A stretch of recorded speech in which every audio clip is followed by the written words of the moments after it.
what have we done since we were babies? Our fingers are designed to do this, right? We grip things. So if I'm startled, if I fall, and my finger's here, guess what? It goes right on the trigger, okay? If it's up here, it can't go anywhere. I can grip all day long and that finger's not going anywhere, okay? But here, it can get onto the trigger fairly easily. So whenever I see somebody like this, I can see their trigger finger through the trigger guard.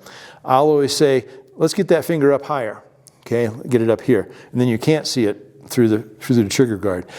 Some instructors, and this is a great thing too, even advise getting your finger up on the ejection port. My old arthritic fingers don't like that spot very well, but they do like this spot pretty well, and that's good enough. That's okay. The point is, just don't have it down here so you can get on the trigger accidentally when you don't want to. Okay? So, the next thing is to be sure of your target and what's in line with your target, and that requires situational awareness. In other words, in a range situation, it's pretty easy to have nothing between your target and you.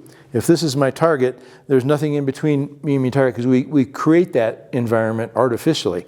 Also, the only thing beyond my target is going to be what's called a berm. We'll talk about that in a little bit, which is a big pile of dirt or pile of tires or something to collect bullets so that they don't go anywhere else. So what's in line with my target, between me and my target and beyond my target, is pretty easy on a range.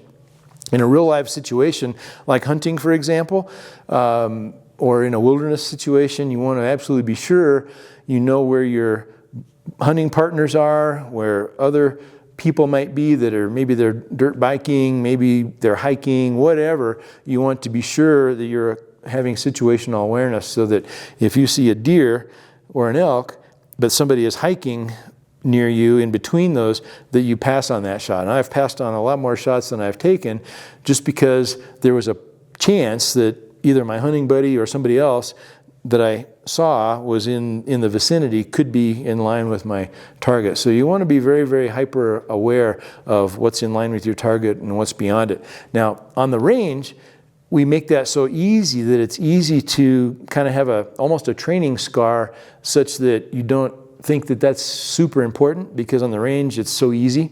But in the real world, whether you're hunting, whatever you're doing, or in a self-defense situation, it gets to be really important. And in a situation that I deal with, for example, with church security, if there's somebody attacking children, for example, and I'm ready to take that shot, but then a 3-year-old comes out into the hallway, well, I need to recognize that and not take that shot, obviously. Okay.